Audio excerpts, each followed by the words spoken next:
For this picture, I made a very basic mistake. I forgot to reset my custom white balance after a previous session.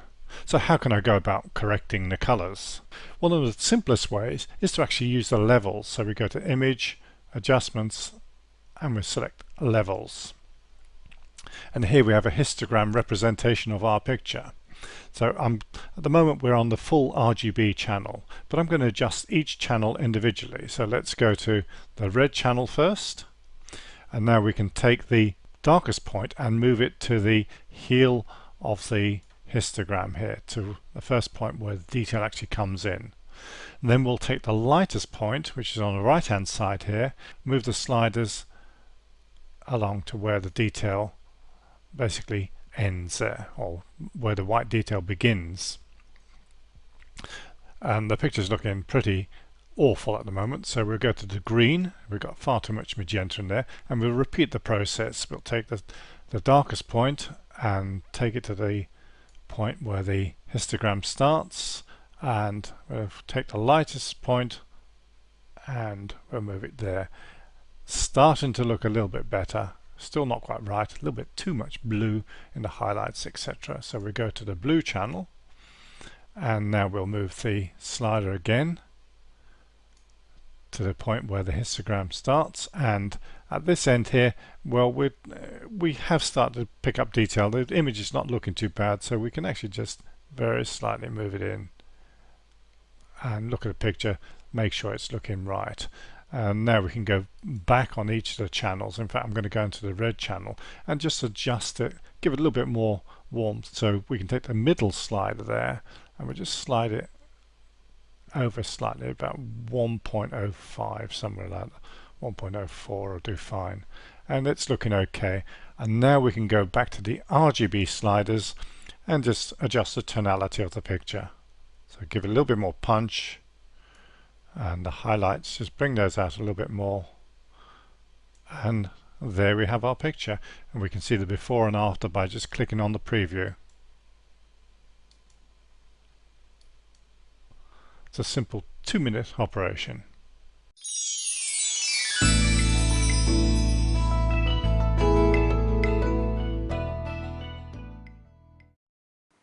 Hello, and welcome to the Photo Eye Guide to Digital SLR Photography.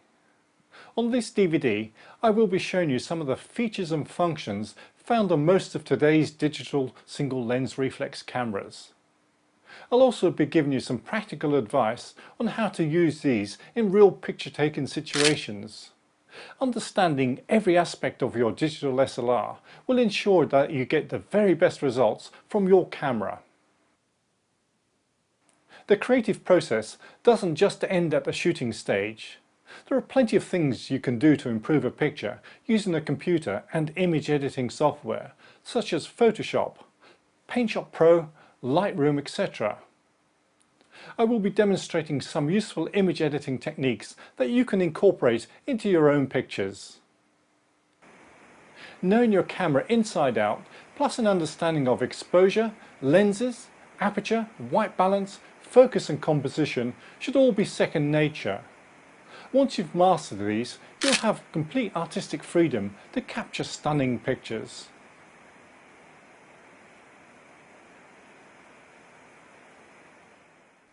There are a wide variety of digital SLR cameras available to suit almost every price point. So what features should you be looking for? First, the sensor and sensor size. The two popular types are CCD, which is charge coupled device, or CMOS, complementary metal oxide semiconductor. Both do exactly the same job, although CMOS sensors are now becoming more popular due to their lower manufacturing costs. The sensor is at the heart of a digital camera. It converts light rays into electrical pulses, which in turn creates the picture.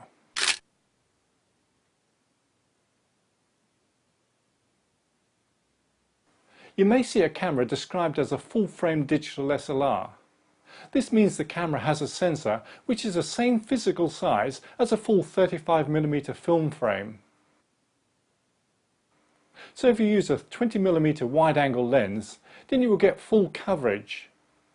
Many digital cameras use smaller sensors, which in turn means they produce a magnification on a lens.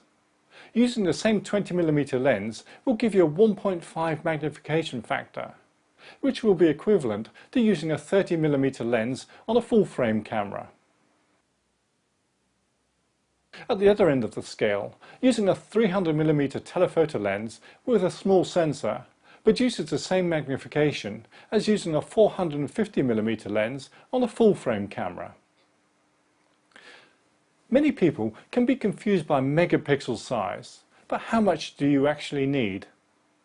A camera that offers 10 megapixels or more will produce excellent results and is more than sufficient to produce high-quality A4 and A3 size prints.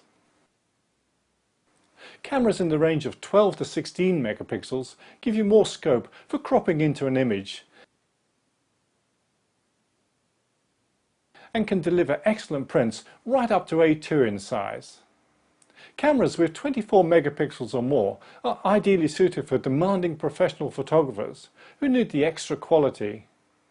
But be aware that high megapixel sensors will probably out-resolve most lenses.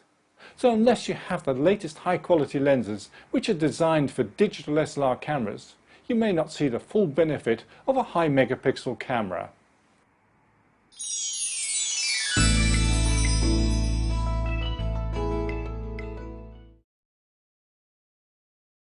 Digital SLR cameras may seem overwhelming to the newcomer.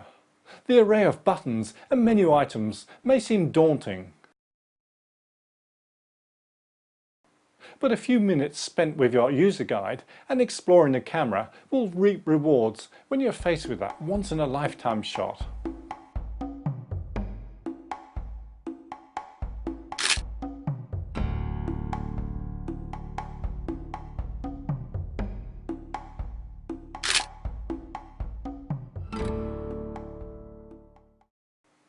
Let's start by setting up a digital SLR and take a look at some of the common features found on most cameras.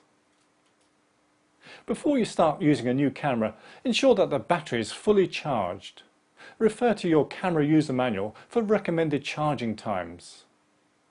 Battery life can be extended by fully discharging it at least once or twice a year. It's also advisable to carry a spare battery. A useful tip for shooting on a cold day is to keep the spare battery warm by putting it in an inside pocket. Digital cameras capture and store pictures on memory cards. The most popular are compact flashed and secure digital cards. And there are other card types available too, including memory stick, XD, microdrive and multimedia. These may not be compatible with your camera, so be sure to check which type your camera uses. Memory cards simply record image data, and unlike film, they have no effect on how colours are rendered. Memory cards are available in various capacities, from 256 megabytes through to 32 or 64 gigabytes. And it goes without saying that smaller cards will not hold as many pictures as the larger cards. However, depending on the quality setting you set on your camera will determine how many shots you can capture and store. Memory cards also have different write speeds. Fast UDMA cards with a write speed of 300 times transfer image data very fast. Faster cards enable you to capture action sequences using high-speed frame rates, so you don't have to wait for the data to be written to the card before you can take the next picture, which in turn could result in missed shots. For most shooting situations, an 8 or 16 gigabyte card with a speed of 133 times will be more than sufficient. Fast cards are essential for the new generation of high-definition SLR cameras that can also capture high-definition video at up to 30 frames per second. For high-definition SLR cameras that use secure digital cards, make sure you use Type 6 or 10 SDHC, and that stands for high capacity cards. Photographs can be transferred directly from a camera to a computer using a USB cable, or you can use an accessory card reader.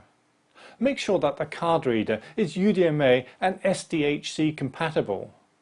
A good quality card reader not only saves battery life, but also wear and tear on your camera.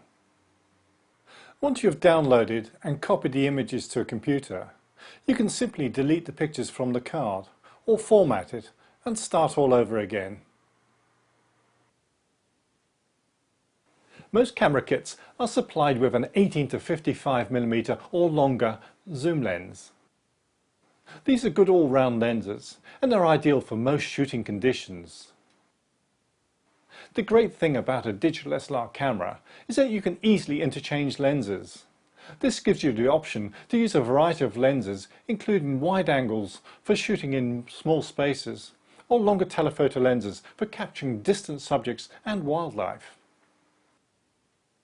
Other more specialist lenses include macro lenses for close-up work, perspective control lenses for architectural photography, and extreme long telephoto lenses for those otherwise impossible shots. An efficient workable kit could comprise of just two zoom lenses, an 18 to 55 and a 70 to 300mm lens. These should cover most shooting situations.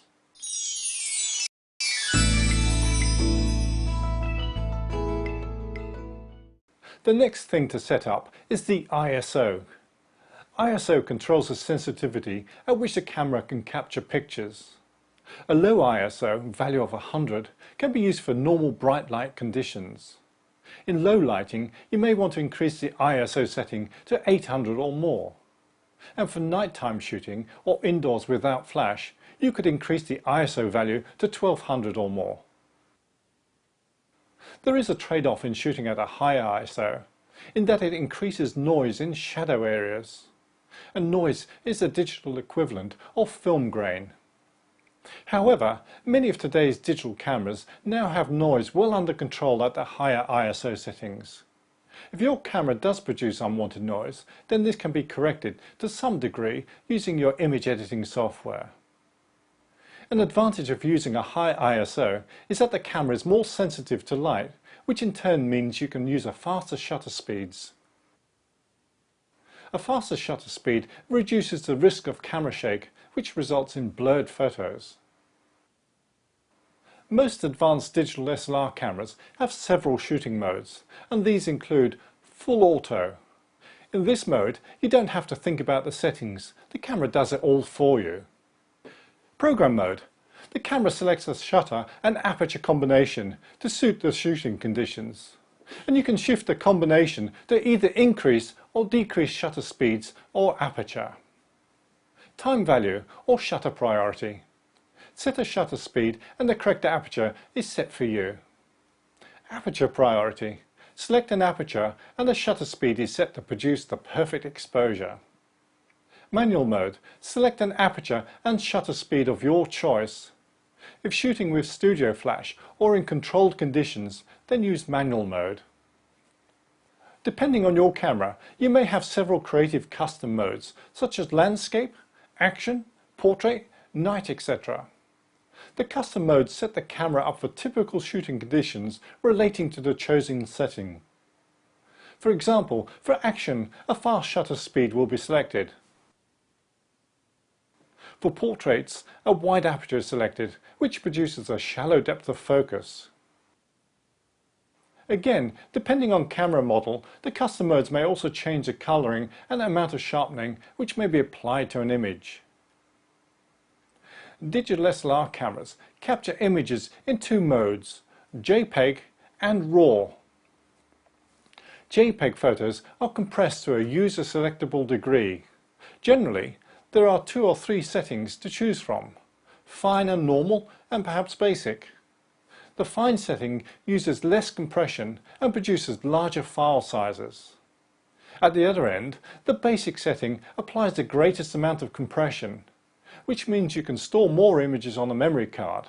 However, the amount of compression used for basic may also dramatically reduce the image quality, and this can be noticeable in areas containing fine detail. And this often shows up as blocky areas and is referred to as JPEG artifacts. For best results, always use the fine setting. Besides compression, JPEG files are also processed in the camera. The image may have an intentional color shift applied, and this can be selected by using the white balance settings. Images may also have a degree of sharpening applied. JPEG is a useful file format for the person who wants to work with their images straight away or upload them to the internet. The other format option is the RAW file, and this captures images in their raw state. And that means no adjustments have been made to the file in the camera. You have complete control on how you want to process your pictures. Of course, RAW files need to be processed, and this can be achieved by either dedicated RAW file processing software that may have been supplied with your camera, or through Photoshop, Lightroom, PaintShop Pro and other applications that support RAW files. And we'll deal with this in greater detail in a later chapter. RAW files are much larger and occupy more space on the memory card. Typically, when using an 18 megapixel camera, a photo has a file size of 51 megabytes when opened. Capturing a photo as a JPEG using the fine setting occupies 7 megabytes on a card. Using the RAW file format, the file size will be approximately 30 megabytes. The nice thing about digital cameras is that they display all the necessary information on the top and rear LCD screens. This gives you instant access to all the important settings you need to set up your camera. Each camera will have its own unique set of menu items and facilities, but generally the default settings are a good starting point. Spend some time experimenting with the various options to see what effect each menu item has on your pictures. The advantage of a digital camera is that it won't cost you anything to experiment. Once done, if need be, you can reset the camera back to its factory default settings. Your manual will give instructions on how to do this.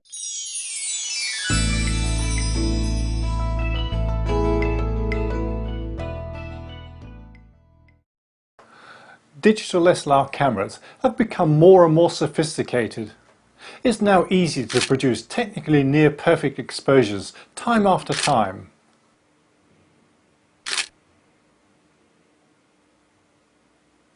This, together with a higher pixel count, ensures that you can achieve the best possible quality on a still image.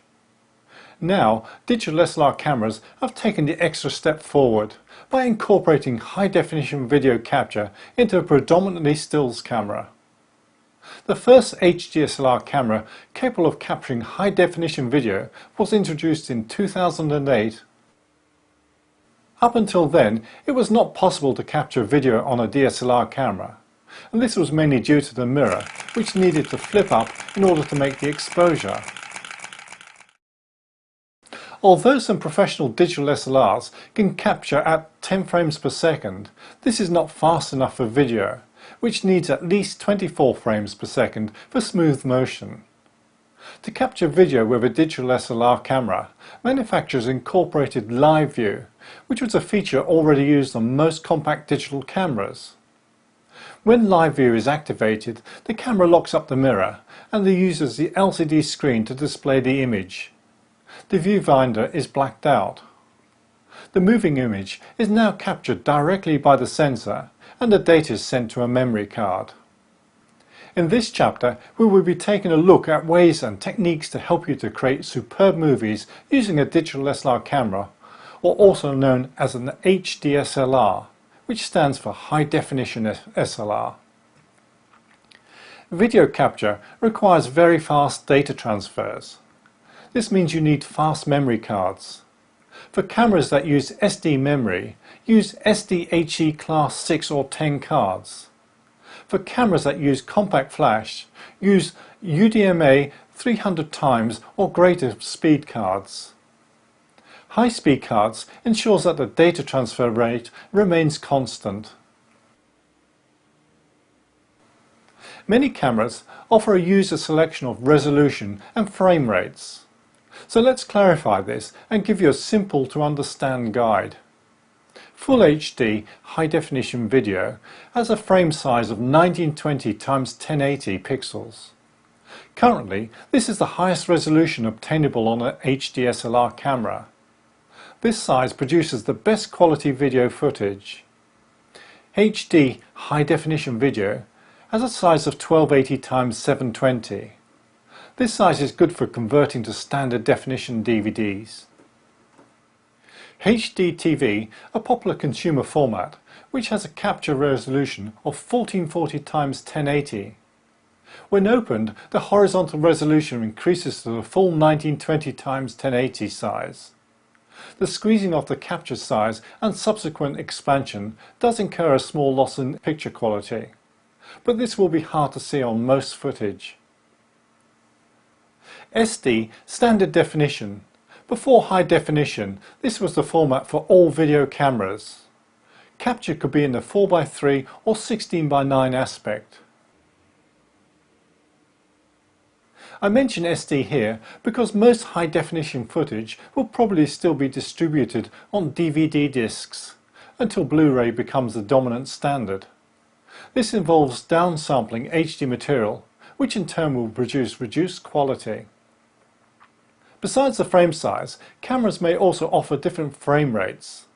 There are basically 3 frame rates to choose from: 24, 25 or 30 frames per second. 24 frames per second corresponds to movie films, i.e. most blockbuster movies are all shot at this frame rate. Photographers wishing to create a movie look should use this frame rate. 25 frames per second is a broadcast standard for European TV channels. There is very little difference between 24 and 25 frames per second. 30 frames per second produces the smoothest looking video. 24, 25 and 30 frames per second are also known as progressive frame rates. This means that each capture frame captures the entire image. If you think of them as a complete images captured with a very fast motor drive, then you're on the right track. The other filming rate is interlaced, and this has 2 options, 50i and 60i. This frame rate captures half the image information on one frame and the other half on the next frame. The 2 frames are combined when viewing the footage. Interlaced produces very smooth looking video, especially on fast action. However, due to the fact that the image is made up from 2 frames, there can also be tearing effect on fast movement. If you want to do any green screen cutout work, then interlaced is not a good choice. You'll probably be keen to start producing a video, so let's jump straight in with a few basics to help you on your way. As mentioned earlier, the movie is monitored via the rear LCD screen. This screen can be difficult to see on a bright sunny day. One method is to focus and compose your shot using the viewfinder, and then switch to video mode for capture. Once the video capture starts, most cameras lose their autofocus facility, and the camera is put into auto exposure mode, which means you have little or no control on the final result. The loss of autofocus is not a problem, as most professional videographers never use autofocus anyway. Set your focus on the area of interest or try to anticipate the action and your subject's movement. If possible, rehearse the shots before shooting. Auto exposure can be a problem, especially during a pan. Changes in the exposure are not pleasing to look at. However, you can override this by either using manual exposure or by pressing the lock exposure button. Now the exposure will remain constant for the duration of your shot. White balance is equally important with movie shooting. Set the camera's white balance to a setting that is relevant to the shooting conditions, or create a custom white balance. You can also use warm cards to produce a warmer skin tone.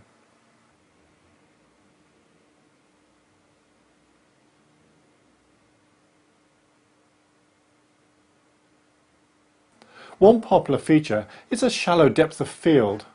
The shallow depth of field can be achieved by using a wide aperture with a camera that has a full-frame sensor.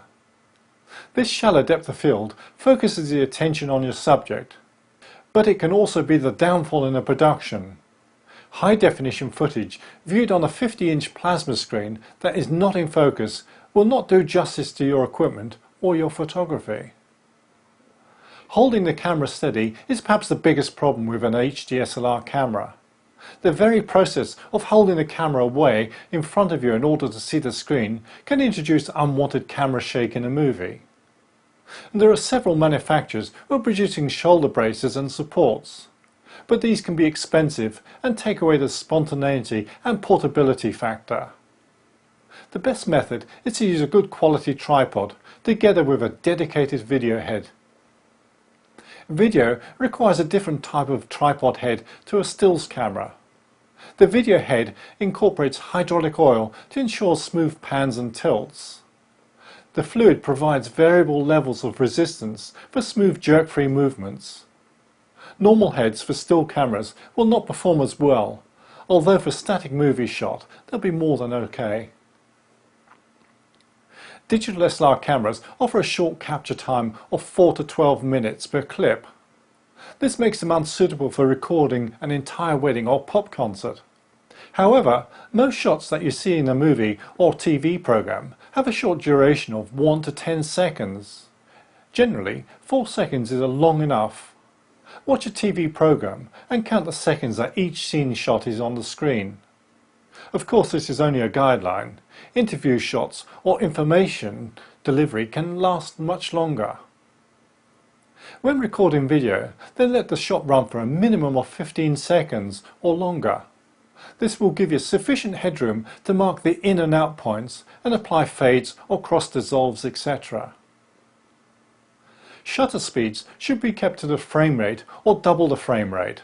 For example, when shooting at 30 frames per second, then use a shutter speed of 1/30th or 1/60th of a second. Shorter shutter speeds may produce a jerky effect on movement. Sound makes up 50% of any production, and unfortunately, sound is not one of digital SLR cameras' strong points. The internal microphone will pick up a lot of handling noises. A good option is to buy an external microphone, but the better option would be to use a separate recorder and create a soundtrack which can be synchronized with the recording that was captured with the camera.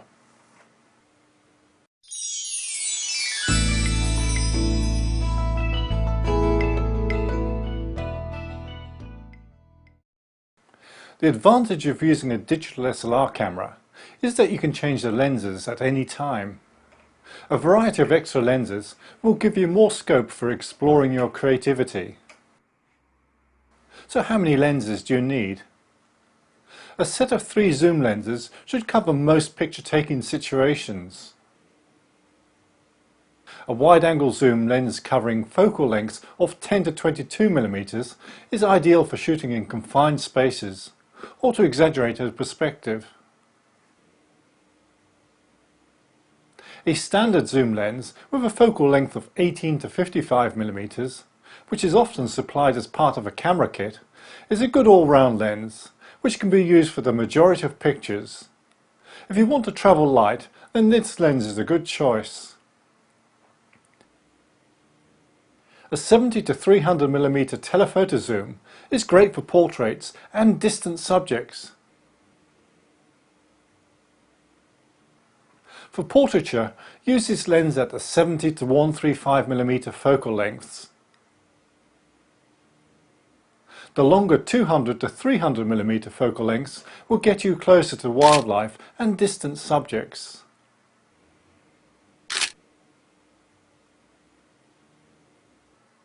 Mini zoom lenses have 2 maximum apertures. Take this 70 to 300 mm lens, which has a maximum aperture of f4 to f5.6. When it's used at the 70 mm, it has a maximum aperture of f4. Zooming to the 300 mm setting, the maximum aperture is reduced by 1 full stop to f5.6.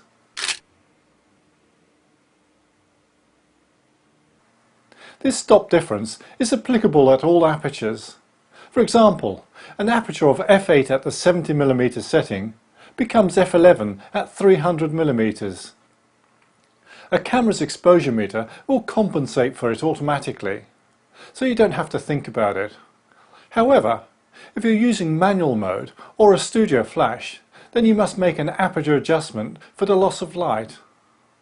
More expensive zoom lenses usually feature a constant aperture throughout the entire zoom range. One of the problems when using a long telephoto lens can be blurred photos due to camera shake. As the subject is magnified, any slight camera movement will become noticeable and will probably result in shots which have movement blur. A way to get round this is to use a sturdy tripod, but this may not always be practical. Another method is to use a faster shutter speed. Again, this may not be possible, especially when shooting in low light. Raising the ISO may be a solution, but this can also introduce unwanted noise. Many lenses now incorporate an image stabilizer or vibration reduction for steady handheld work. The lens stabilizer moves a floating lens element in the opposite direction to counteract any small movements made by the photographer. Lenses that have image stabilizer produce sharper shots, especially when using slower shutter speeds. You can generally achieve steady shots using up to 2 stops slower shutter speeds.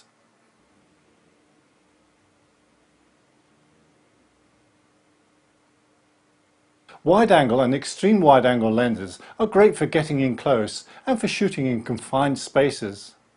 However, they can produce severe perspective distortions which may or may not suit the subject matter. They're great for exploring the creative possibilities on most subjects, especially when you want an exaggerated perspective. Although due to the distortions, wide-angle lenses are not recommended for portraiture. Although they can produce dynamic portraits when you photograph a subject in their own environment.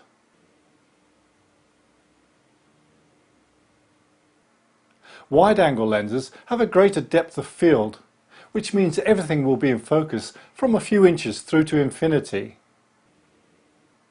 Generally, wide-angle lenses can be used at slower shutter speeds, but for absolute sharpness, then keep the shutter speed to 1/125th or faster. For a camera with an APS-C size sensor, a lens with a zoom range in the region of 18 to 55mm is a good all-round lens and should cover most photographic situations. This lens has sufficient wide-angle coverage for indoor shots and a moderate telephoto for portraits. This lens would be equivalent to using a 28 to 88mm lens on a camera with a full-frame sensor. APS sensors are smaller and therefore produce a cropped picture, which in effect gives the appearance of using a longer focal length lens. One misconception is that lenses change focal length depending on whether they're fitted on a full-frame camera or on a camera with an APS-C size sensor. The only difference will be the angle of coverage.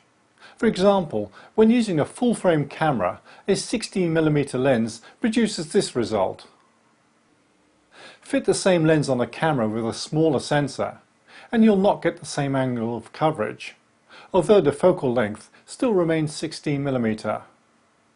This is because the sensor has only captured the central area of the lens, thereby giving the effect of a 1.6 times magnification.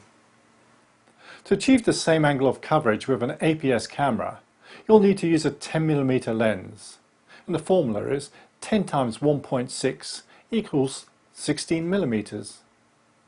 Wider angle lenses are readily available for the APS-C size sensors, but these are not compatible with full-frame cameras. At the other end of the scale, using a telephoto lens on an APS-C size sensor produces a tighter shot, which may give the appearance of having been shot with a longer focal length lens. If you crop into a full-frame shot, you'll achieve exactly the same result. There are a wide variety of lenses available, from fixed focal lengths to zoom lenses, plus 1 or 2 specialist lenses. A perspective control lens is a popular choice for architectural photographers. This shifts the lens upwards to capture the top of a building whilst keeping the building's lines vertical. Pointing a camera upwards causes perspective distortions.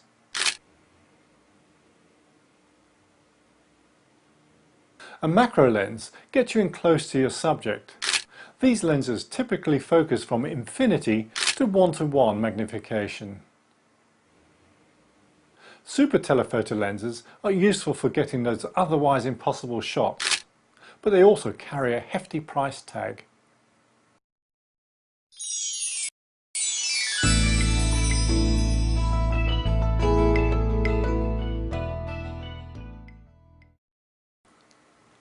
Most camera shake is actually caused through heavy-handed press on the shutter release.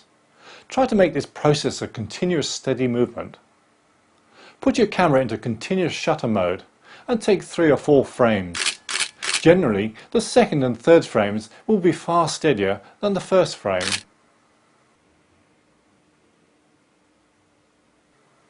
A monopod can be a lot more convenient for fast working than a tripod. When using a camera on a tripod, then turn off the image stabilizer to prevent erratic results. Match the shutter speed to the focal length in use.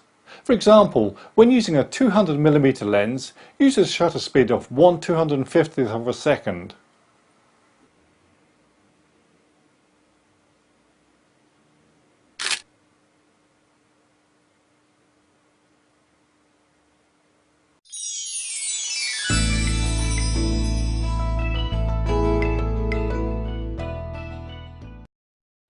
When photographing tall buildings, it's often difficult to get the entire building in. The only way that you can possibly get it in is to point your camera upwards. But this causes all sorts of other problems, as much that we've got distortion problems. The top of the building looks like it's leaning over backwards. The other way we can do it is to now point our camera straight at the building. So what sort of result will we get when we do that? And here we can see that we've lost the top of the building entirely. A solution is to use a perspective control lens. And these are rather specialist lenses that an architecture photographer may use. And this lens enables you to shift the actual angle of coverage upwards. So now here we can see that the lens has been set with the shift upwards, and all that remains to do is take the picture, and here we can see the correction applied with the perspective control lens. So exactly how does this lens work? Well, let's take this wide angle shot of the London River scene. Now the camera with a standard lens is not going to see the entire scene as we're seeing it here in this picture. We're only going to see a portion of it. And this is just a circle of coverage that a standard lens will give. It will actually project a larger image onto the rear sensor. And if we look now, we can see that the actual picture area that's going to be captured is within this red rectangle. Now we can see that the red rectangle is quite near the edges, and this allows for any small amount of lens bleed, etc., where the definition is not so great with a normal lens. If we look at the same circle of coverage using a perspective control lens, we can see that we're going to get far more in. And this allows us now to shift the lens upwards. In other words, we can actually position our rectangle exactly where we want it. This shows you exactly what happened when we used a perspective control lens to shift the abbey upwards. Pointing the camera straight, you can see that we're missing the top of the building. Now shifting the lens upwards and using that greater circle of coverage, we can now get the top of the building in and still maintain the uprights.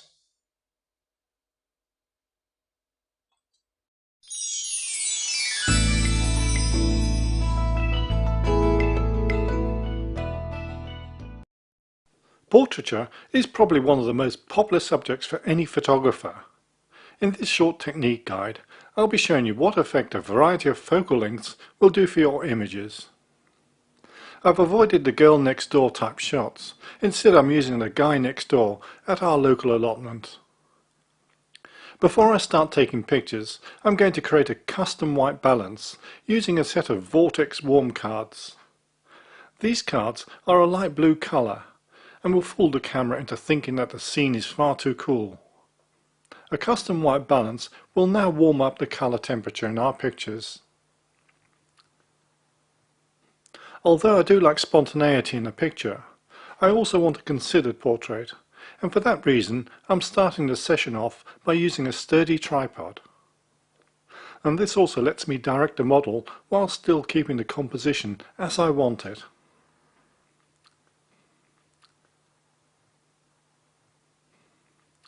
The sun is rather harsh this morning, so I'm going to use a fill-in flash for shots that are not too far from the camera. For the telephoto shots, I'm using my assistant to hold up a lost light reflector. The silver side throws back sufficient light to even out any dark shadowy areas.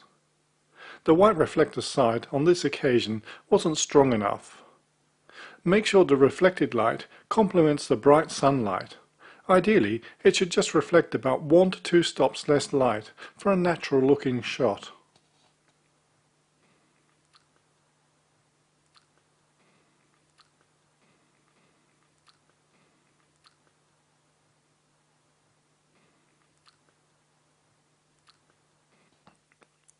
Once you've got into the swing of things, then take your camera off the tripod and look for those unusual angles.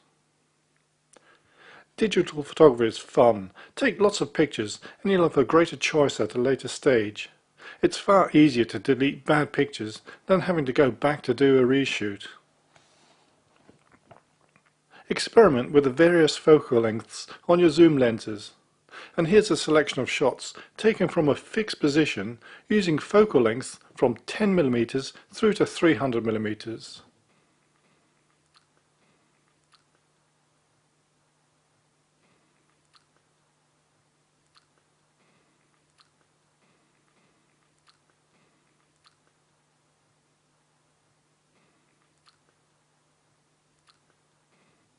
Ideally, the 70, 105 and 135mm focal lengths are best suited for portraiture. Although, if you're using a camera with an APS-C sensor, then a 55mm focal length will also be very useful.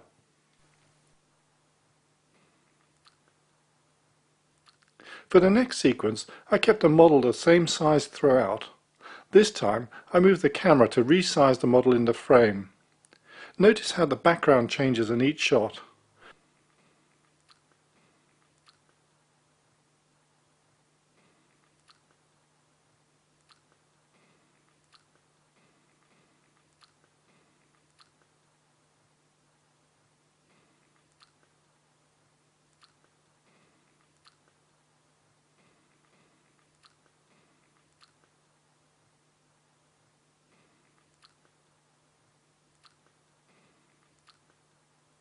Use longer focal length lenses to isolate your subject.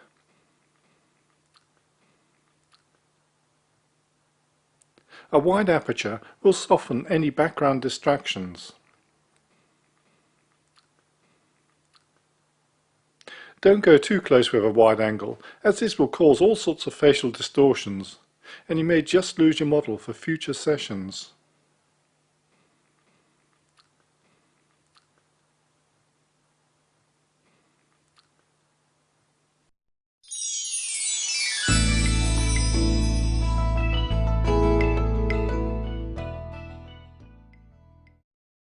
Digital SLR cameras have a very sophisticated processor chip on board. When you press the shutter to take the picture, the camera works out the focus, exposure, white balance, applies sharpening and finally compresses the image. The last step enables the camera to fit more pictures onto a memory card. If you just want your creativity to flow, then you can let the camera work out all the technicalities for you by selecting the fully auto or program modes. The correct shutter speed and aperture will be set for you.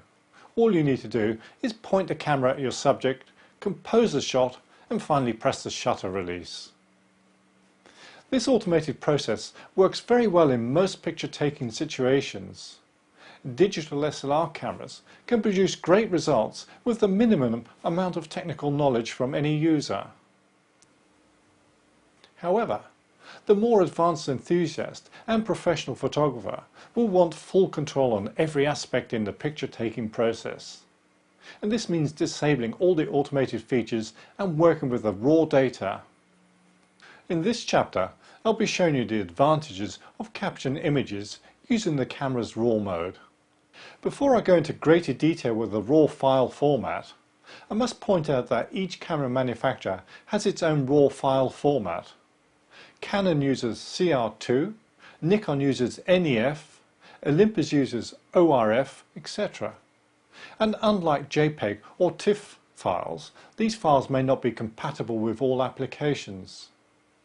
RAW files need to be converted into a format that can be read by most applications. This conversion is usually performed by the RAW software after the image has been processed. So what are the advantages of shooting in the RAW file format? A RAW file has greater color depth, and color depth or bit depth is a way of expressing the maximum number of colors or distinct tones that a camera is capable of recording. The RAW file records 30 bits compared to a JPEG which records 24 bits. This greater color depth gives more scope for adjustments. This means you can easily rescue images that may have been over or underexposed without too much loss of detail. White balance can also be set in the images after they've been shot. So in short, the advantages of shooting in the RAW format are: you've got far more control on the images at a later stage. Images which have shot under difficult lighting conditions, such as high or low contrast scenes, can be adjusted on a computer. And more detail will be visible in images due to lossless compression. But there are also some disadvantages with shooting RAW files. Each file occupies far more space on the memory card, which means you can't capture as many images. This may slow the camera down, which means you can't let your motor drive capture as many frames in a single burst, which is not an ideal situation for sports and action photographers.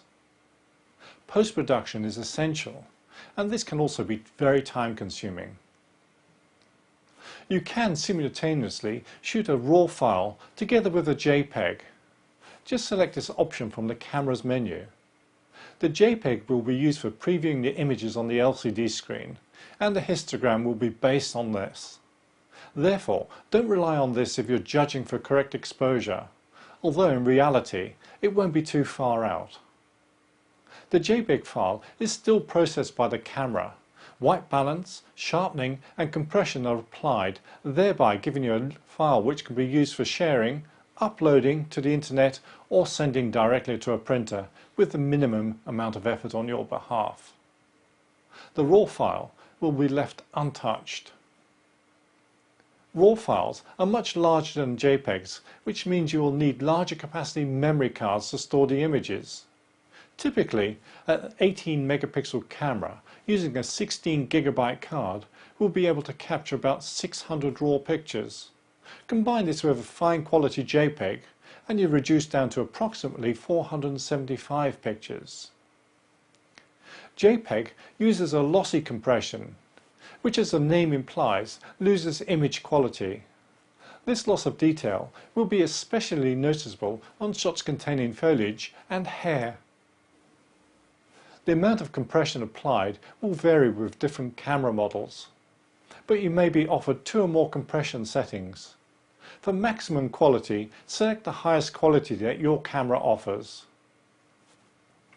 RAW also uses a form of compression, which is known as lossless compression. This means the file will still be smaller than an uncompressed file, although not as small as a JPEG file. To save space on the memory card, then consider deleting shots that don't work. Maybe select a smaller size JPEG file, or perhaps leave this option out altogether. Of course, the better option is to think carefully about your pictures before taking them. With digital cameras, the temptation is to shoot as much as possible and then edit out at a later stage. And there's nothing wrong with this approach either. But if you're trying to save space on your card, then try to be more selective with your shooting, or simply carry more cards. One very common mistake that many digital photographers are now making is too much reliance on Photoshop to fix exposure and other colour errors. RAW files have far more latitude than JPEG files, but will produce the best results when exposed correctly. The final message is, a sound shooting technique, even with RAW files, will save you a lot of time at a later stage.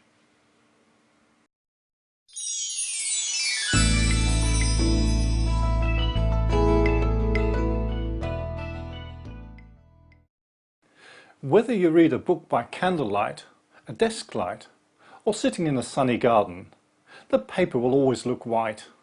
But in reality, each of these light sources has a different colour, known as colour temperature.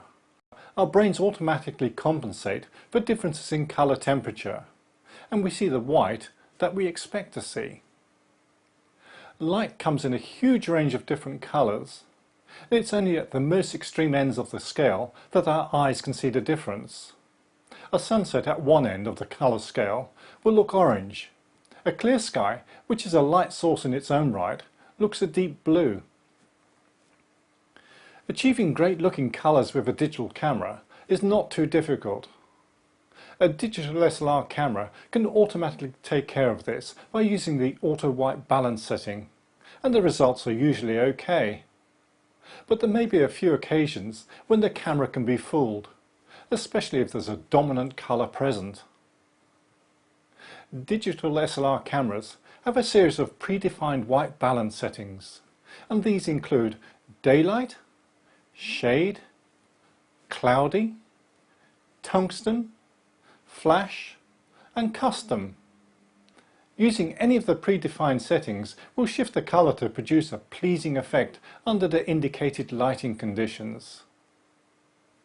Colour temperature is commonly measured in degrees Kelvin, and this scale is provided on some of the more advanced and professional cameras. Kelvin is a scale of colour temperatures ranging from 2000, which is candlelight, through to 10,000, which is a clear blue sky. Adjusting the Kelvin scale value will give you full control on how warm or cool you want your pictures to look. Generally, daylight has a value between 5600 to 6500 degrees Kelvin.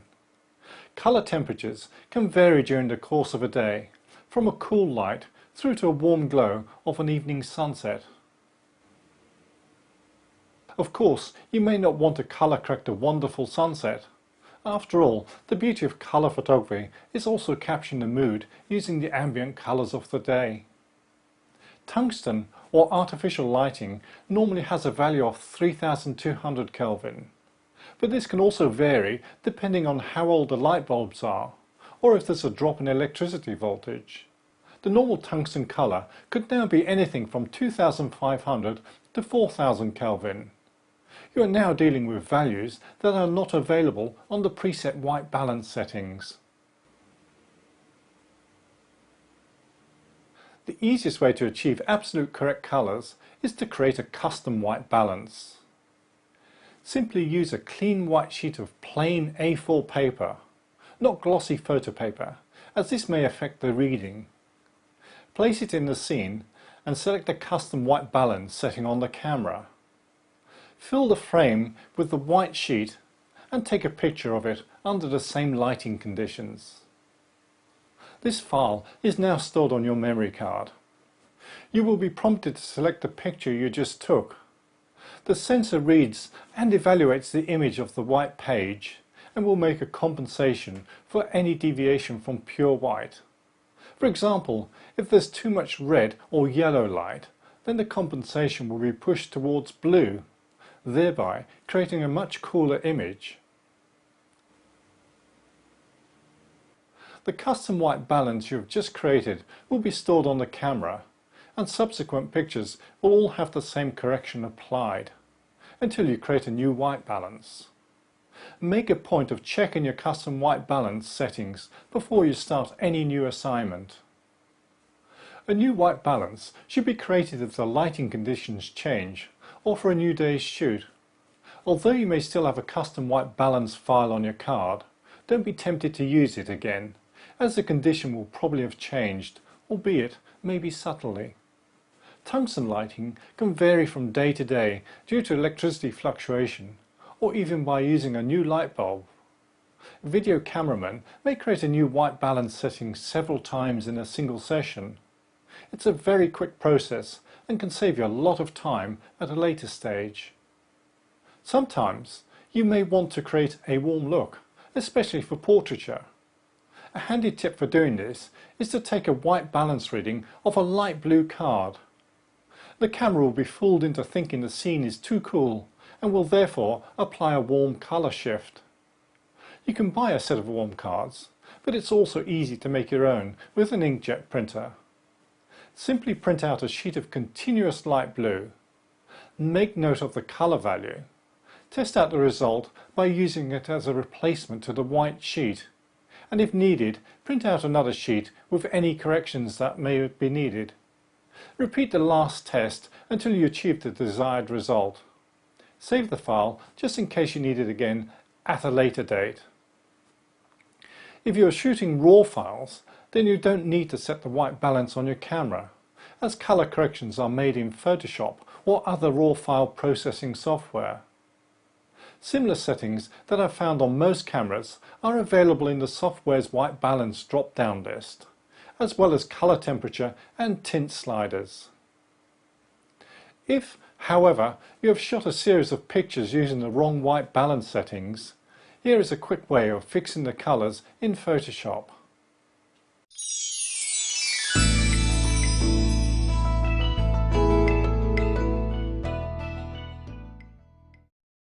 Photography has come a long way in recent years.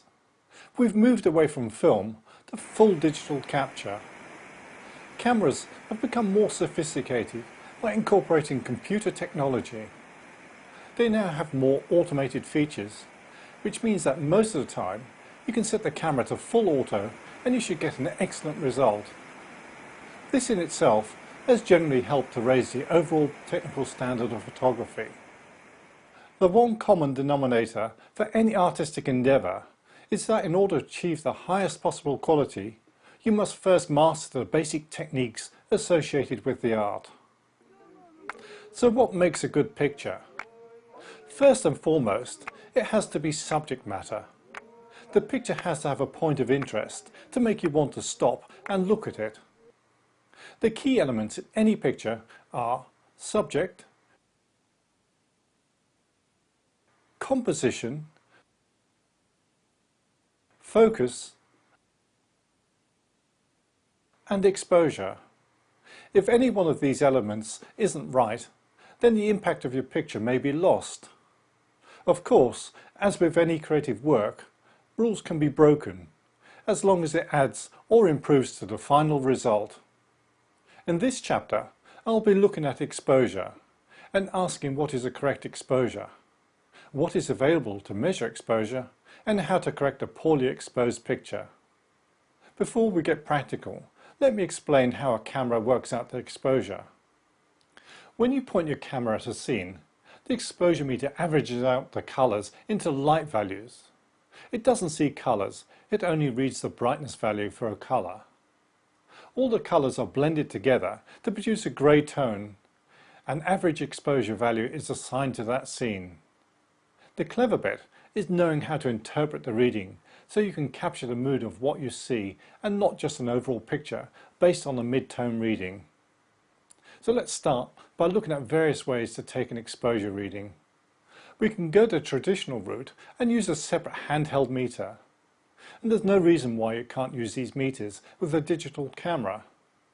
Simply take a light reading and transfer the settings to your camera. However, technology has moved on and digital SLR cameras have very sophisticated exposure meters built into the camera. So let's briefly look at the options available. The multi-segment or evaluative meter reading This interprets the subject using the camera's computer and can intelligently work out the kind of subject you have framed. For example, if you have a large amount of sky in the upper part of a scene, then metering automatically compensates for this by giving priority to the lower half. Many cameras also incorporate face detection. The exposure may then be biased towards the reading taken from that face area. Center weighted. This averages out the readings taken from the overall picture area, but gives priority to a 40 or 60% central area. Spot metering. The camera reads a 1 or 2 degree area. A spot reading gives precise exposure readings from the selected area, but make sure you know how to interpret the readings. Taking a spot meter reading of a black cat will not produce the same results as pointing it at a white cat. Generally, using a spot meter, you point the spot area at a mid-tone to take a reading. But more advanced users may take a reading from a highlight and then calculate the exposure based on how bright they want the highlights to be. On many digital SLR cameras, the spot area can be assigned to match the focus point. Using the manual mode on a digital SLR camera, together with spot meter readings, will enable you to make very precise exposures. Use the exposure level indicator to open or close the aperture, or adjust the shutter speed until the meter indicates the correct exposure. The camera is now set, ready for you to take the picture. When used in program, shutter or aperture priority modes, the camera automatically sets the shutter speed or aperture to produce an exposure it calculates is correct. To apply a custom reading in these modes, you may have to use exposure compensation, or otherwise known as an EV value. EV values let you compensate for an automatic meter reading. You can shift the exposure up or down by up to 2 or 3 stops, usually in 1/3 or half stop increments. Typically, you might want to override the meter reading on a backlit subject where the camera will be influenced by strong backlight. In this sample shot, the sun totally dominated the exposure. I used an exposure value of +1 stop to ensure the building had some detail, yet still retained its silhouette effect. You don't need to apply EV values when in manual mode, as you have full control on apertures and shutter speeds. Just use the exposure indicator scale in your viewfinder and then alter the exposures to indicate a plus or minus value. Earlier, I mentioned that the camera's meter interprets the reading as a mid-grey.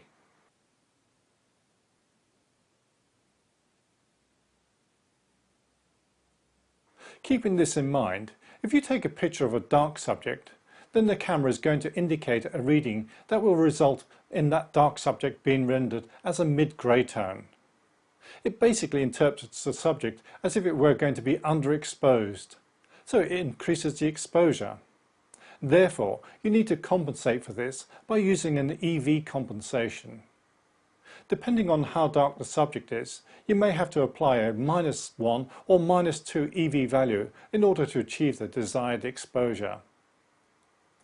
Similarly, a light subject such as snow will produce an inflated reading. The camera thinks it's going to overexpose the subject, so it reduces the amount of light falling on the sensor by increasing the shutter speed or by using a smaller aperture.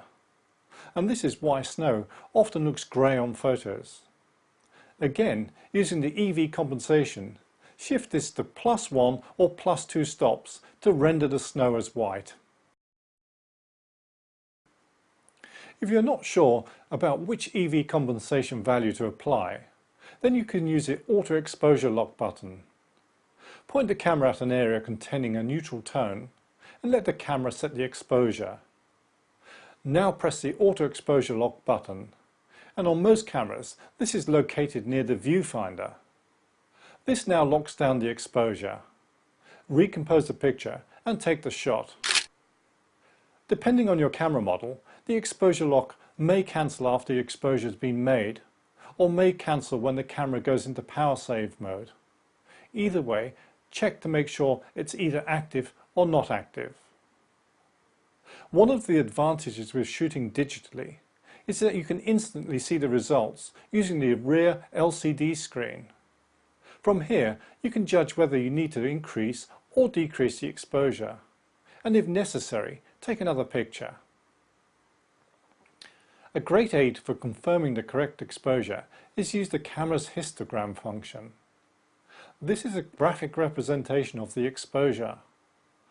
A good exposure will contain detail in both the highlight and shadow areas. If you look at a histogram, then you'll see a mountainous looking graph. The peaks represent the tonal values contained in your photo. For a well-exposed image, the range spans evenly from left to right. The right-hand peaks indicate the brightest areas or highlights in the picture. The left-hand side indicates the darkest areas or shadow detail in your photo. You can use the histogram to ensure that you have your exposure where you want it. For example, a low-key or dark subject should show the peaks towards the left-hand side, and a high-key or light subject has the peaks on the right-hand side. Take a few pictures of the same scene using various apertures or shutter speeds, and look at the histograms. You'll soon get the hang of what is a correct exposure. To guarantee you get the right exposure, then you could use a function called exposure bracketing. Most digital SLR cameras have this facility. This takes 3 pictures in quick succession. The first at the camera's estimated correct exposure, followed by one at a stop slower and another one at a stop faster. Many cameras give you the option to choose the amount by which you bracket, and this can be set from 1/3 of a stop each way through to 2 stops each way. The bracketing of exposure technique was popular in the days of shooting using transparency film, where the exposure latitude was very small. With today's digital cameras and shooting in the RAW file format, you have more scope to recover wrongly exposed shots. However, it's always best to try to achieve a correct exposure.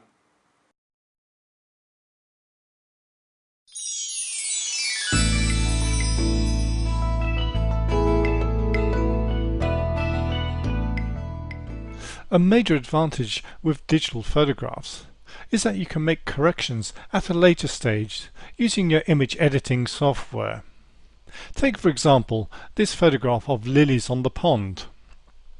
Although perfectly exposed, we have detail in the highlight areas here and also detail in the darker areas. The picture itself is looking a little bit washed out and perhaps a little bit overexposed, and this is due to the light being reflected off the lilies themselves and also off the water. So how can I intensify the colours?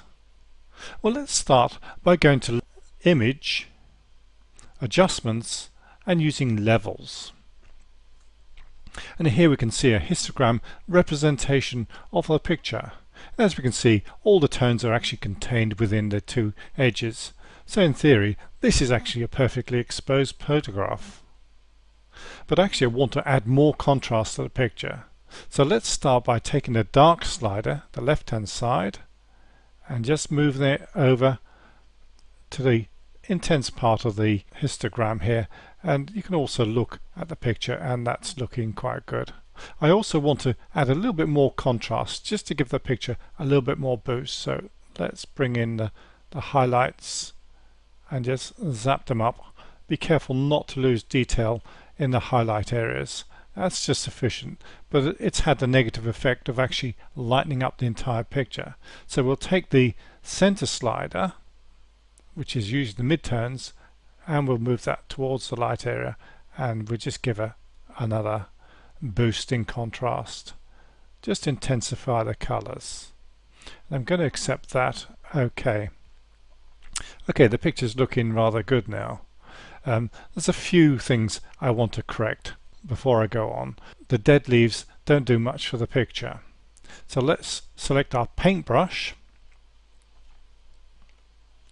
And now if I was just to select a green color and paint over the lily, we can see that all the detail, all the texture of the lily is totally lost. So I don't want that. We're going to do an undo. We can do Control and Z backwards. The way to get around this and also preserve the detail of the leaves is to actually change our blending mode. And I'm going to change that now to color. This is only going to affect the hue and not actually any of the pixels. So now using that same green, I can just paint over the lily, and you can see that the detail has been maintained on the actual petal itself, and also this one down here. That's a quick and easy way of doing that. Okay, so now I'm going to actually duplicate this layer. In fact, there's another lily that just needs a little bit of touching in there. So now I'm going to duplicate this layer by clicking on the layer, dragging it to the duplicate layer, and we've got now a copy. And I'm also going to do a third copy, and I'll show you why in a moment. And so we've got 3 copies here. I'm going to deactivate the top one, click on the center one. And now I want still to maintain a little bit of softness. I want my photograph to have a little bit of a modern feel, contemporary feel about it. So now we'll go to Filter, and I'm going to apply a blur, a Gaussian blur. And I'm going to be quite extreme about this. I'm going to assign a value of somewhere around about the 15 mark, or as near to 15 as I can get. There we go, 15.8. Except that, now of course we can't see the detail on the lilies, but what we can do is we can change the blending mode of this, and we can change it to darken, which is right at the top here. And now we have just the detail is coming through, but yet we've got a very nice soft edge on here. Okay, so what about the top layer then? Let's turn this one on. And I'm going to go into another filter, and we're going to select Filter, Stylize, and we're going to find the edges. And now, using this very same top layer, I'm going to change the blending mode. And let's try a couple of options here. We'll try Darken mode. And now we can see that the edges of all the lilies have a nice dark outline, which gives them a clear bit of definition. It's a very contemporary look. There's another one we can try. We can try the Multiply, which is just under Darken. And now we can fade the opacity just to lighten it up a little bit. Let's take it down to about 35%. Gives a similar effect. And there we have our picture.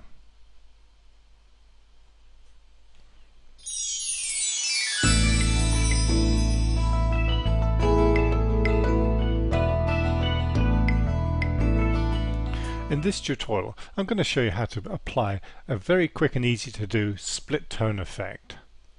But before I start, I want to correct a few faults with the picture. For one, the horizon is running off screen. So let's go and select our ruler tool, and we place the cursor on the horizon there and just follow the sea along, or the horizon along. It's now set an angle for you, and we go to Image, Image Rotation, and we'll select Arbitrary. And now the angle that's been set is automatically entered in there, and that's a 1 degree angle, and we're going to rotate the image clockwise, so click OK. Now the process of rotating the image has obviously left white borders around the edge, so I'm just going to trim that up. To get rid of those, I'll use the crop tool for this, making sure that on the top here we don't leave any white lines in. And that looks okay to me. And the other thing I need to remove is this tractor on the beach here, and we can use the clone tool to do this. Well, I'm not going to show you that process because I'm sure you're fully aware on how to use the clone tool. I've actually got a picture already prepared where I've done exactly that. So now, having removed the tractor on the left, I want to convert this image to a black and white. So we go to Image, Adjustments, and we'll select black and white. And now I can actually increase the contrast by just using a simulated red filter, and also lighten up the light colored pebbles on the beach. There we go, and that's looking okay to me. And now we'll go to the Layers panel, and I'm going to duplicate the background. So let's just drag that and drop it onto create new layer. So now with the top layer selected, I'm going to go back into image adjustments and I'm going to go back to black and white. And this time I'm going to check the tint box. And I'm going to apply a hue, whatever you want. You can just select various hues. The one I've selected is actually 40 hue and a saturation of about 20. So I'm just going to accept that one. OK. And now what I want to do is actually blend the top layer with the bottom layer. So I bring out some of the qualities of the bottom layer and yet the tint of the top layer. So go back into layers, and with the top layer selected, I'm going to change this one to vivid light. And of course that's looking a little bit dark, so we're going to change the opacity downwards so that it just blends it in a little bit more. And we'll blend it into roughly about 30% somewhere. It's easier to type it in sometimes. 30%, and that's looking okay. Okay, so now I want to add a little bit more to this, and what we can do is click on the background, duplicate that layer yet again, put the background layer on the top, and I'm going to add a Gaussian blur to this, one of my favorite bits, and depending on your file size will depend on how much Gaussian blur to put on. As this is only a small file size, I'm only going to put on somewhere about the 8.79, etc. If you're using a high megapixel digital camera, you may want to increase this to 15 or maybe even 20, but it's just basically a blur I want on there. Okay, so now we want to go back onto our layer, and we're going to select another mode, and we're going to select the darken mode. And this has given the overall picture a very soft and dreamy like effect. And we can go one step further by putting an adjustment layer on there as well. So we're going to put a curves adjustment layer on this. I'm just going to come out of that one again, but what I want to do is actually apply the adjustment layer to only the top layer here, which is the Gaussian blur layer. So if I hold my cursor between the two layers here and hold the Alt key down at the same time, I can now link this adjustment layer to just the top layer only. None of the bottom layers will be affected. So now I can double click on here, and I'm going to just darken down slightly the shadow areas, lighten the highlights, and just possibly a little bit of lightness on the midtones as well. And that's looking okay. And if necessary, we can actually just reduce the opacity of that to satisfy our tastes.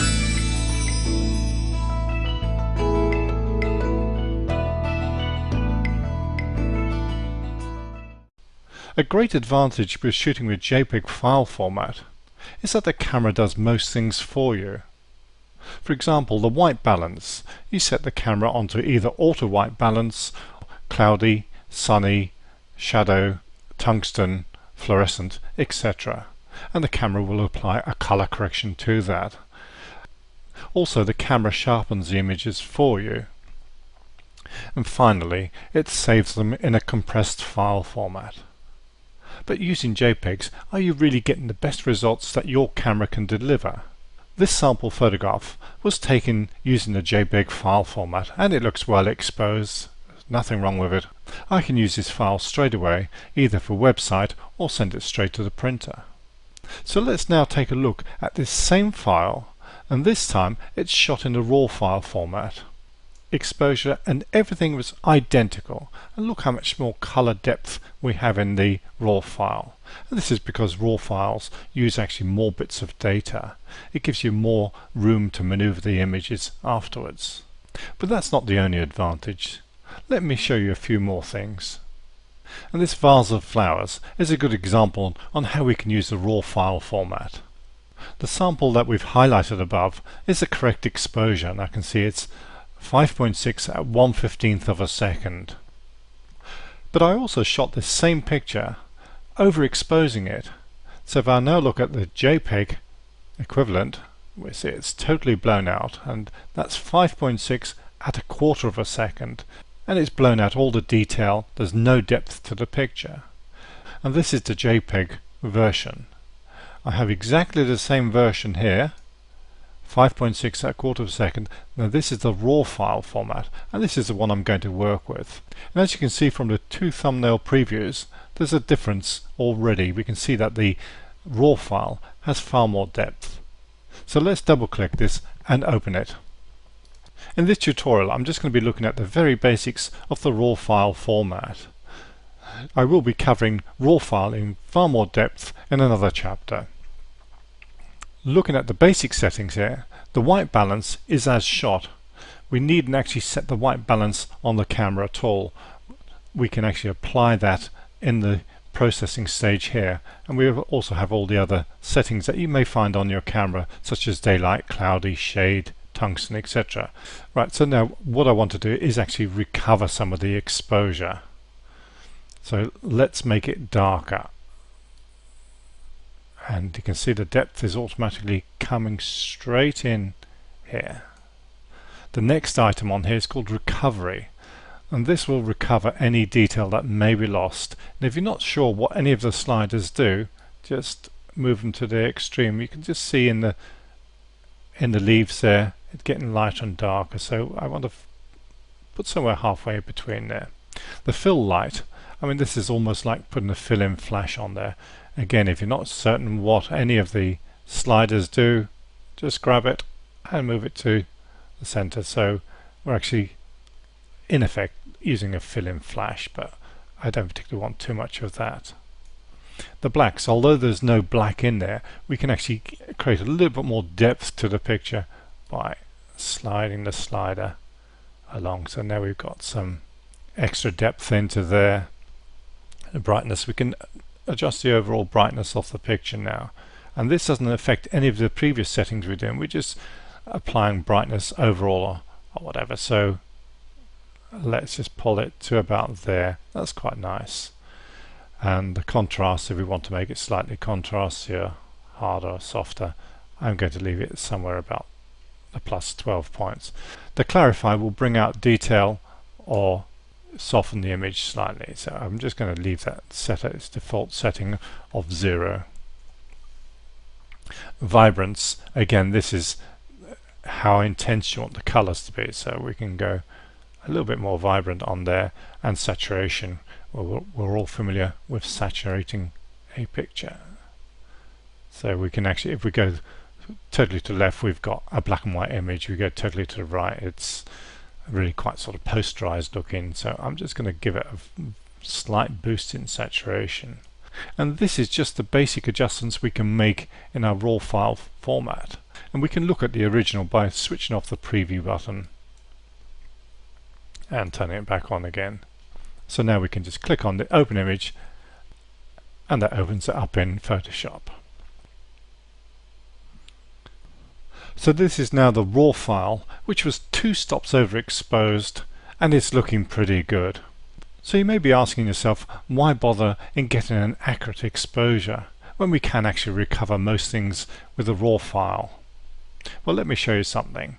Behind here we have the correctly exposed picture. I'm just going to show you how much more detail we've captured in a correctly exposed picture, and I'm going to do this by magnifying it to 100%. On the left hand side we have the correctly exposed RAW file, and on the right we've got the 2 stops overexposed one which we've corrected. And you can see on the correctly exposed one we've got nice subtle shades in the greens there, whereas here we've tried to recover some of the overexposed bits, and we've also got this orange texture which has been lost almost totally on the overexposed version.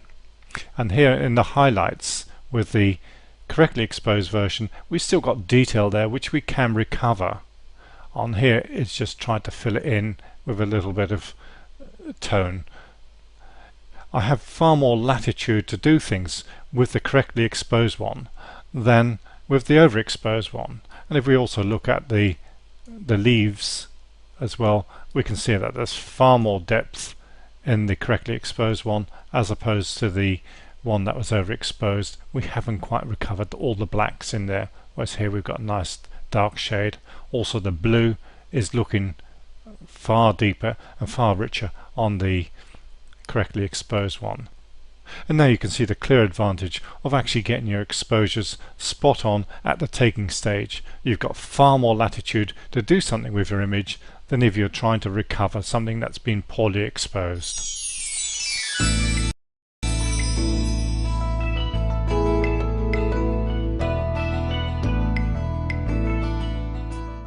So you've got your DSLR camera, which is also capable of shooting short movies, and maybe you've experimented with the movie facility, but now you want to take it one stage further. You want to actually edit these, maybe share the files on YouTube or put them onto DVD or on the internet. Download our files onto our hard drive and store them in a folder. Now we can import them into our video editing application, and we'll go to import from digital media. And you can select a source, and this will just bring up the hierarchy file structure, and I've actually got mine in a folder called movie clips, and that is now highlighted there, and we can start the import. So all the files that were in that particular folder will have been brought in. If I want to see any of the files, I can just double click on it and preview the content of this particular file, and that's fine. We can do that with all of the pictures here, but I'm going to select all the clips. So we'll click on the select all clips, and my working folder is set for a temporary folder which I've created on a hard drive, and we'll start our import. This will only take a few seconds depending on how long your particular clips are, and it's going to capture these straight into the library. So we go OK. So all the movie clips have been brought into our video library, which is this area on the right here. We can now click on the next tab to go to Edit. There are a few predefined movie clips in there which we can use for backgrounds, etc. But the clips we've just imported are these last 7 clips. Now we can click on each clip, and we can use the scrub line. This is the preview window here, and we can scrub along there to see exactly what we've got on that clip. When you're shooting video on any camera, you must let the video run for a minimum of 15 seconds.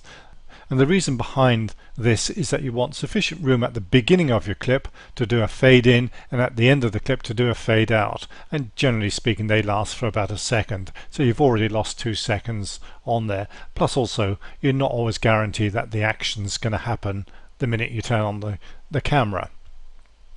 So, and also at the very beginning of most clips, the mere process of actually pressing the start button can cause a little bit of camera shake, and you may just see that happen there. There, look, just a margin bit of shake on there. So I'm going to trim that out.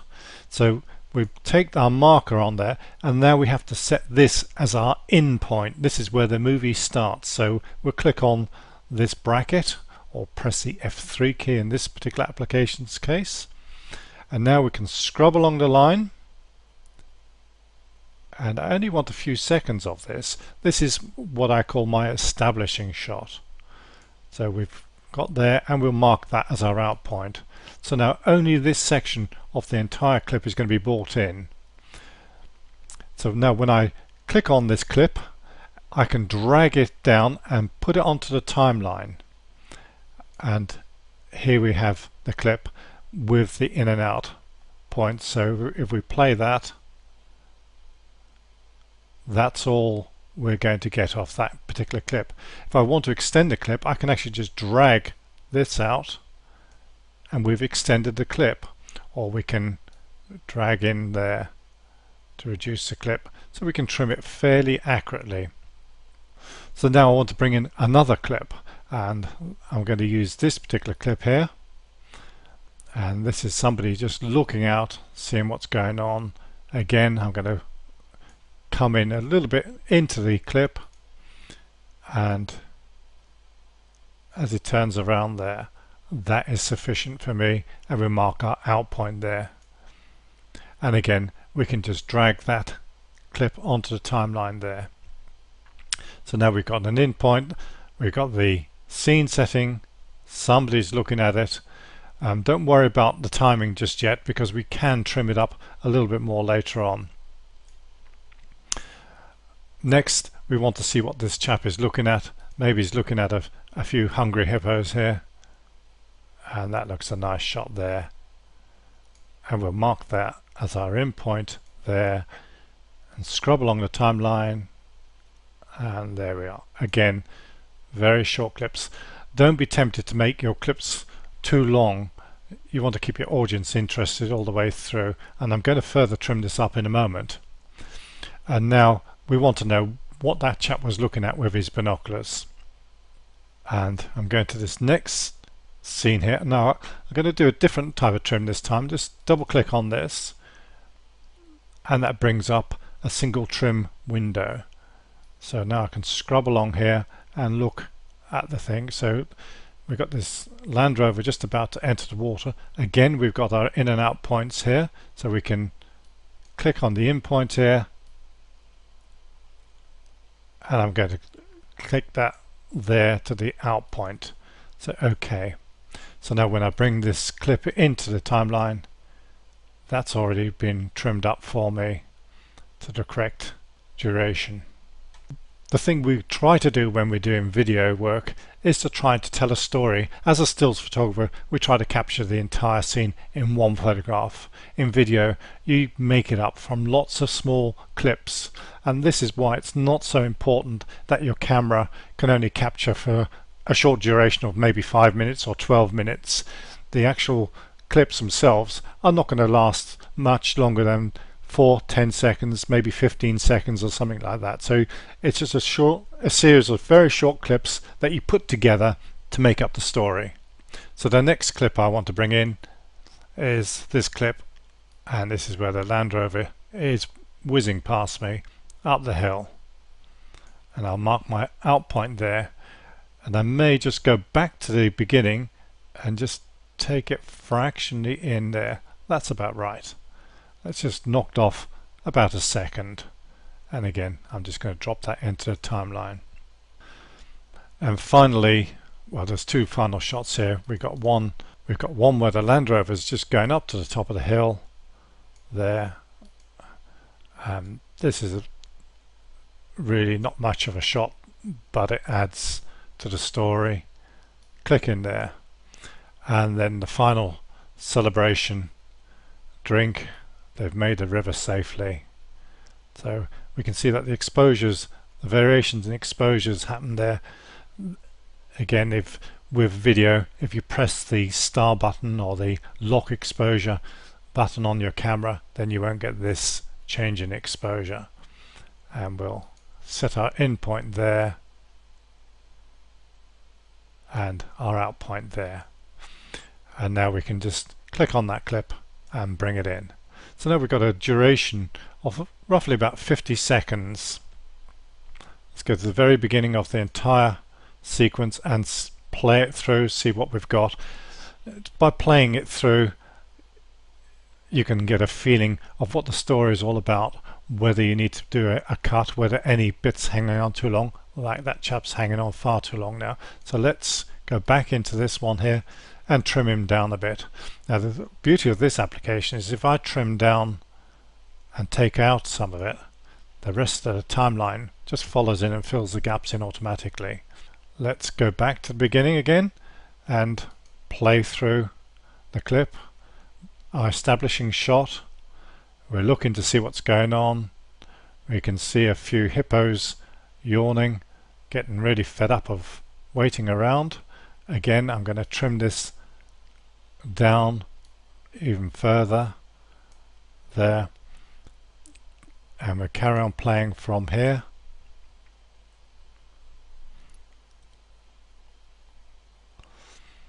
And now we've got the adventurers who are braving this very same waters, which is laden with hippos. They're actually very dangerous creatures, hippopotamuses. They may seem friendly, but they are very violent and very protective towards their families.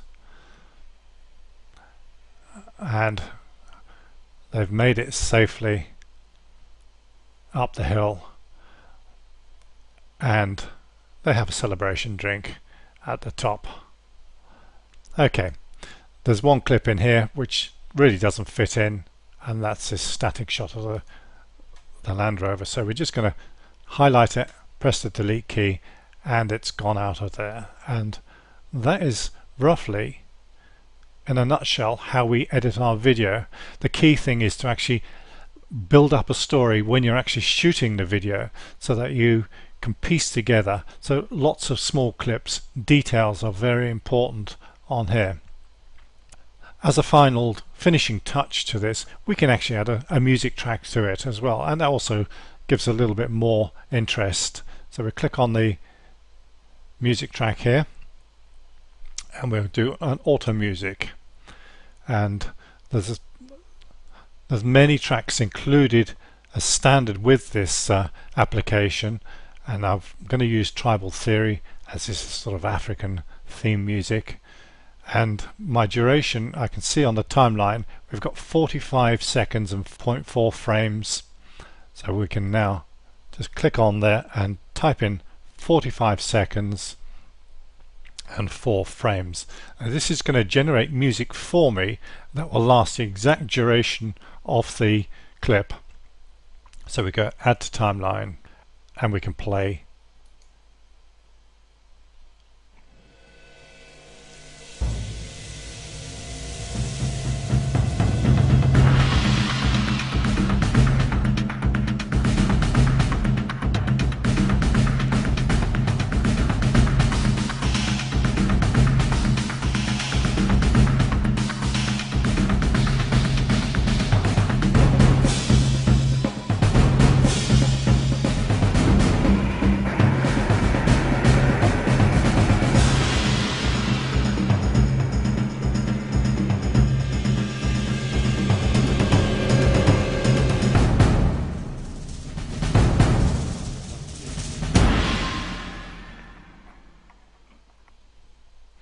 And that's the final touches there. Of course, we can add titles, we can add fades and transitions, but that's really for another tutorial. Finally, if you want to share your videos, we can automatic YouTube upload or Vimeo upload. We can create DVDs, create a video file. We can do all sorts of things on there. It's a very versatile application and a good introduction to video editing.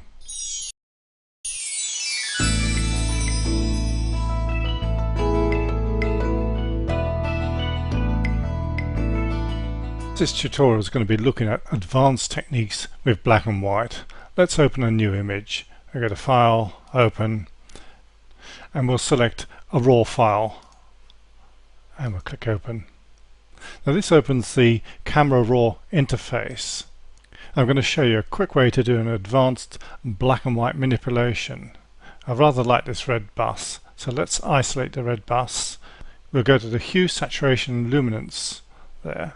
I'm going to actually select the saturation, and now I'm going to select the brush on the top here, which is the targeted adjustment. This means I can click on the blue sky and just drag my mouse down, and we've got rid of all the color there. I'm going to do exactly the same on the Houses of Parliament. Click on the Houses of Parliament and drag the colors down. We can do this in a couple of places just in case there's some yellow shades left. And there we are. It's very, very simple. But now I also want to increase the blueness of the sky, or give myself a little bit of a deeper tone. So we'll go to the Luminance tab. Again, I'll click on there. And now we're only going to affect the luminance, not the saturation. And we'll push it up or down to darken accordingly. And there we've got our nice texture in the sky. That was a much better way of doing your black and white pictures. And we can also now go back into the basic mode, and we can alter the exposure, and we can also alter the blacks, a deeper black there. We can increase the contrast, and you can see we've got infinite control on our black and white picture now. Plus we've also got a red bus, and now we can open the image and do any other adjustments as necessary. I've opened up another RAW file into the Camera Raw plugin, and this picture just lacks a little bit of excitement. I like the shapes and I like the mixture of the cathedral and the domestic housing in the front, but I just wanted a little bit more excitement in my picture. So I'm actually going to use a similar technique to the one we've just previously used with the red bus, and I'm going to go to the Hue, Saturation, Lightness tab. I'm also going to make sure that we've selected our targeted adjustment, and we'll select saturation to start with, and we'll take the blueness out of the sky, and we're also going to take the colors out of the cathedral, and I'm also going to take the green leaves out, so the photographs are virtually void of color except for this lovely red flag here. And now we're going to click on the luminance tab because I want to bring back some of the blue in the sky, and this is actually brought it back as grayscale because we've desaturated the picture. Okay, this is looking rather good now. This is a good black and white conversion. I'm going to go into the next tab now, which is split toning, and I'm going to add a little bit of tone to the picture, and we've got the highlights and shadows. So I'm going to go onto the highlights and I'm going to select a yellow, so I'll slide the slider along just a fraction bit into the yellow mark in there, but it's had no effect on the picture yet, and that's because I haven't put any saturation in. So let's put some saturation in, and there we go. That's a nice warm feel to the highlights on there, almost a creamy like feel.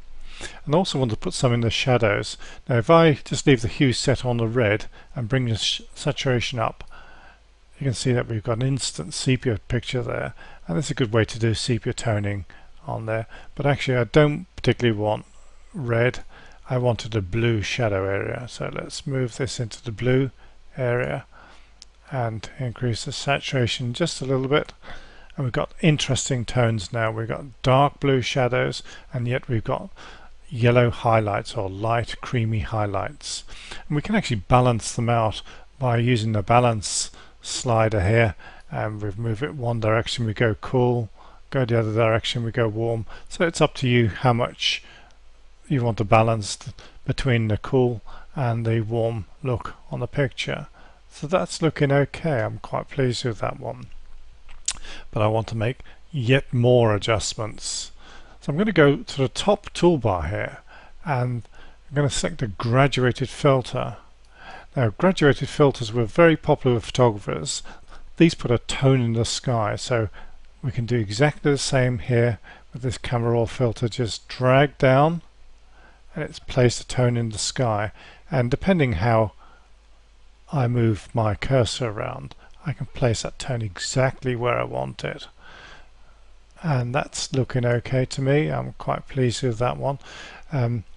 We can also adjust the exposure, make it lighter, make it slightly darker. Don't want it too dark, and the contrast, well, that'll bring out the clouds a little bit more, and that's looking okay. Saturation, give it a little bit more saturation. That's fine, absolutely smashing. When we're happy with this result, we can also save all the settings here. So we go into this tab here, the presets, and we'll click on this small icon on the bottom, and we can save this one now as Westminster. This is Westminster Abbey. I'm going to call it Westminster 5. Okay, I've actually got a few other presets on there, so I can call back any of these other presets and apply them to the picture, and you can see you can have a great deal of fun with all of this. But the one I've just created I'm quite happy with. This is a nice sort of mixture between color and monochrome.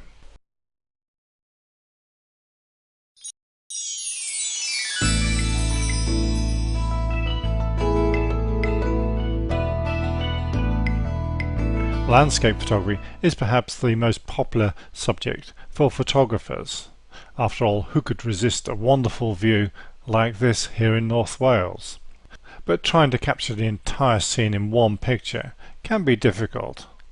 Here I've used a wide-angle lens, but other than the clouds, the main point of interest is actually this very thin strip, and if I try to print this as a panoramic picture, I'm going to have low resolution because I've got to enlarge it far too much. So what is the best method of capturing the greatest amount of detail in one picture?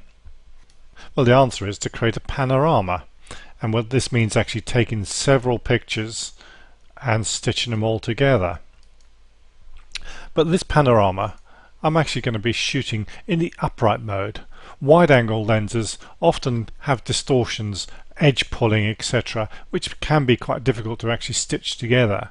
But if you shoot it with a standard focal length lens, something in the region of a 50mm or 35mm on an APS-C size camera, then you're going to take out the distortions and we're going to focus and get the maximum amount of detail where it counts.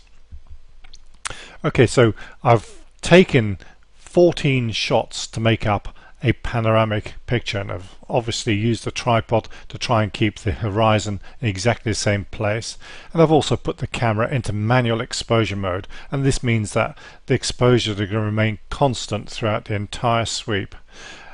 When you're taking panorama pictures, especially with clouds and the sun darting in and out like this, then you have to move fairly swiftly and take all 14 pictures or 12 pictures, how many you need, fairly rapidly. Rehearse the shot a few times, try the pans, know exactly which part you're going to be photographing, and take the shots as fast as you can.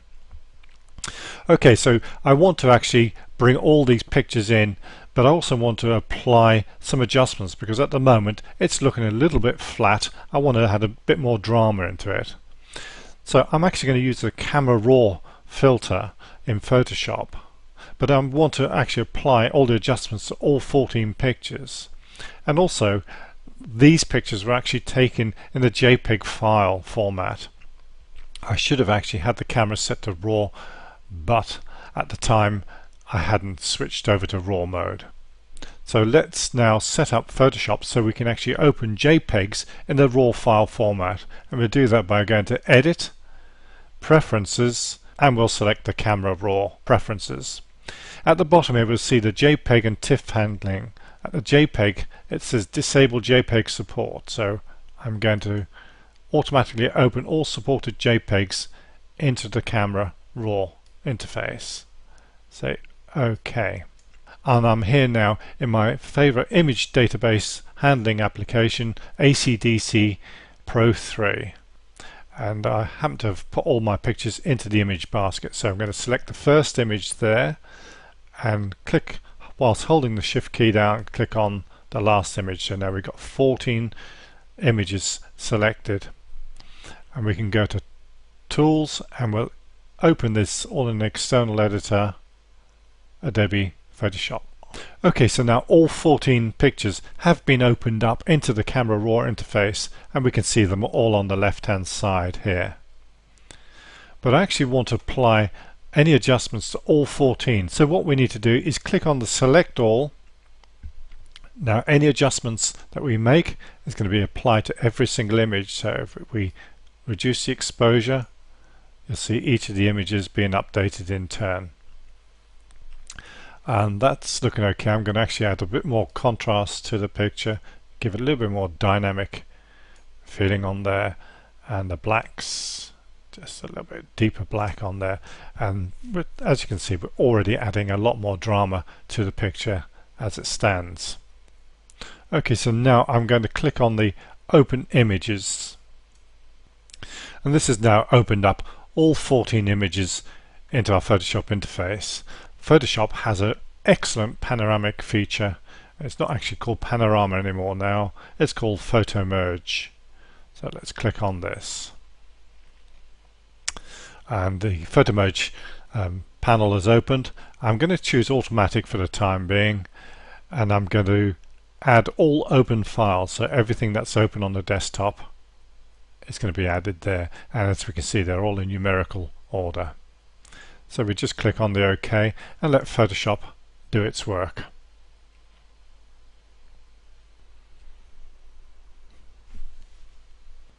this entire process has taken about 1 minute, and now all the photographs have been merged together to perform our panorama picture.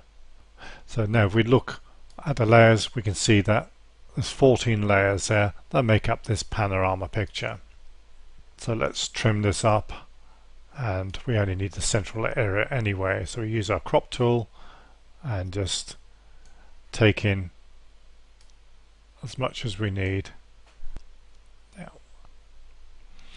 I want to make a few more adjustments on there. We've got some electricity pylon cables there that are running through the picture, which I don't particularly want there either. So at the moment now I don't actually need to keep the picture in layers, so I'm going to flatten the image down totally. So flatten the image. And I also want to save the picture too, so we go to File, we'll do Save As. So now, having saved the picture, we can actually work a little bit more on that. You should make your saves at a fairly regular basis. So we're going to click into 100%, and I'm going to remove these electricity pylons or electricity wires. Select the spot healing brush, and we can just use the brush to wipe over the wires, and it'll take a few minutes. That's fine, and we'll do another save on that file. Save.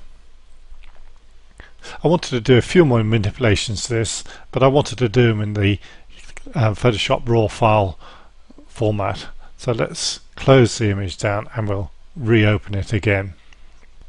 And it's automatically opened up in the Camera Raw interface.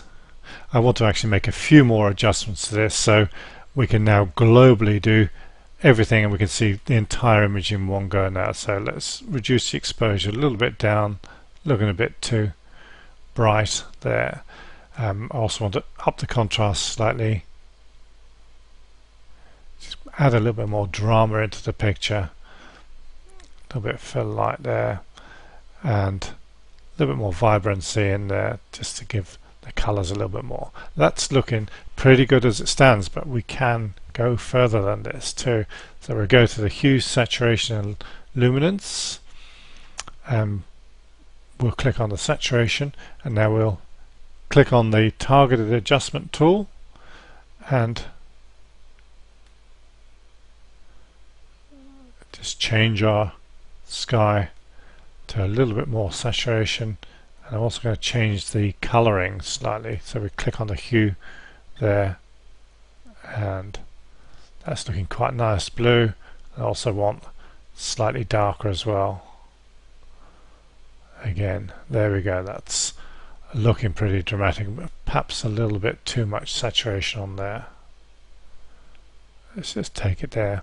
It's a question now just looking at the picture and deciding how you want to interpret the scene. I will also add a bit more drama to the sky.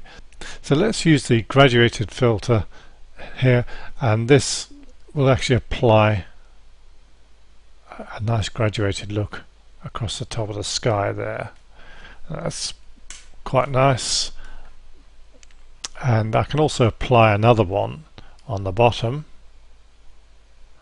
just to give it a little bit deep shadows there. I don't particularly want blue at the bottom, so let's change the colouring on that, and we can just change it to maybe a red there, just to give it a little bit more depth. And also we can change the saturation there as well on this too, so it's not too strong, but it's giving quite a nice effect. So okay, and we can add more graduated filters at any stage if you want to add another one to the left hand side here, just to bring out some more detail in the clouds. And again, just change the color to whatever suits the picture. Just a slight blueness there just to bring it in. That's okay. And also I can change the exposure on that, just make it slightly darker there. And you can see how we're building up the picture now. And we come out of this mode by just clicking on any other tool, and there we have our picture completed.